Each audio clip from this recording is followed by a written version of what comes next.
Connor Rogers here at the NFL Combine alongside one of the best pass rushers in this draft class, Nic Scourton. Nick, what's going on, man? How we doing? Thanks for having me, brother. I'm excited. Me too, man. So listen, 15 sacks over the last 2 seasons. How did you develop into such a lethal pass rusher? First of all, I just want to say, the guys at Purdue, the older guys really, took me in, nurtured me a little bit, and kind of showed me the ropes. And then, just a creative aspect. I kind of fell in love with it, and then. You just want to go out and try more things. You're watching more edge rushers. You're learning more about football, and that's just kind of how, I just my skill set kind of grew. Well, that's what's so fun about watching you. You're a bigger defensive end, but I've seen you try the spin move. I've seen you try different moves. How did you start to unlock those things? Because we just don't see a lot of guys at that size going for a spin move, and you could tell the tackles were surprised by it. Getting beaten wanting to win. Yeah. And seeing somebody win with the spin move and being like, I'm an athletic guy, and I can make everything look the same, and if you can make everything look the same, the spin move is an amazing counter to use.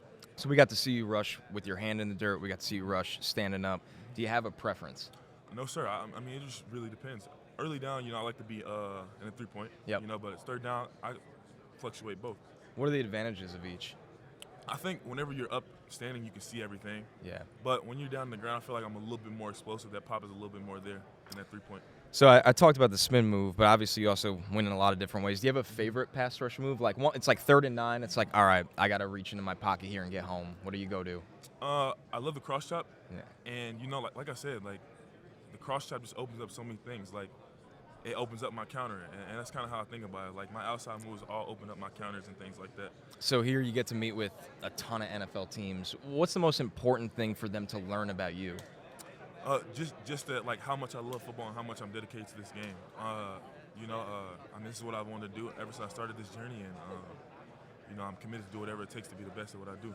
What was it like playing on a defensive line that you got Shamar Stewart, Shamar Turner, you're out there, this loaded group?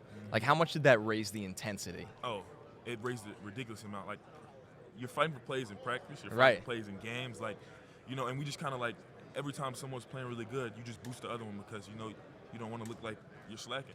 That's just kind of how it was, and we all held each other accountable. And we had some great guys, that were coming off the bench. We had a great nose that will be coming out next year. It was just a really good group to be around. What were the things you learned from Purdue versus the things you got to learn from when you transferred to A&M? Yes, sir. Purdue was my first, they really implemented situational football to me whenever Coach Walters got there, and when I was a freshman, just learning the game of football from my coaches and things like that. But yeah, A&M, I kind of learned. I got more advanced at football. I started learning run schemes and things like that. But I started, playing more inside, and I started playing 4-out and things like that I haven't done before I got to Purdue. That's what's so interesting to me when you watch A&M's defense. You guys had a lot of responsibility, I would call it, like gap integrity. And I think a lot of people, when they look at sack numbers, they're like, why is it this way? It's like, well, they're being asked to do different things and stop the run. How was that transition for you taking on that kind of responsibility where it's like, hey, man, it's not always about getting off the ball and getting home. We need to stop the run here and play responsible. You do whatever you need to do for the team. Yeah. And that's just kind of what it is. Coach Elko did put a lot of stress on the edges and the interior guys. The run game is ours, and, we're good players, and we want it like that. If you could train with one pass rusher, it could be in the NFL now, it could be an NFL legend of the past, for an hour, who would it be?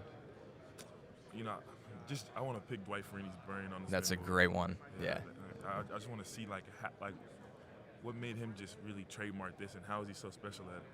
Who was the best offensive lineman you faced throughout college? I was a freshman. I played Olufashano. Oh man, it's a good one. My sophomore year, I played Josh Simmons and Ariante. And then last year I played, Kelvin Banks. I only got 2 reps, and he ended up going out of the game. But I would give it to either Will Campbell or Emory Jones. I like the way those 2 guys competed. What is it about Will that, because we see him going in the top 10 of mock drafts, and he's obviously one of the best linemen in this draft. What is it you think that people miss about him that makes him just so consistent on a down-by-down basis? You can tell he knows a lot of football. Yeah. He's a smart guy. Very, very physical hands. He gets grabbed onto you. Shit, you in a wrestling match now. But grip strength. Yeah, and he has pretty good feet for how big he is. Being 6'3", through whatever he is, he's a really athletic dude. So now you're going to the NFL, and you're going to get drafted to a team real early. Everybody wants to know, what do you do away from football for fun? It can't always be all football all the time. Sir. I just host them. I mean, when I'm not thinking about, doing football, all I can think about. And that's the great thing about playing football. I have a lot of friends who play football as well. And, while we're together, we're talking about football. We're fishing. We're having a good time. Yeah. Things like that. But, really just like to hang out with friends. I play some video games and like to fish. Awesome. Nic Scourton, one of the best pass rushers in this draft class. Best of luck to you, man, and thanks for stopping by. I appreciate it. Hi, I'm Mike Tirico, and thanks for watching. Make sure to hit subscribe for the latest news and highlights from NBC Sports.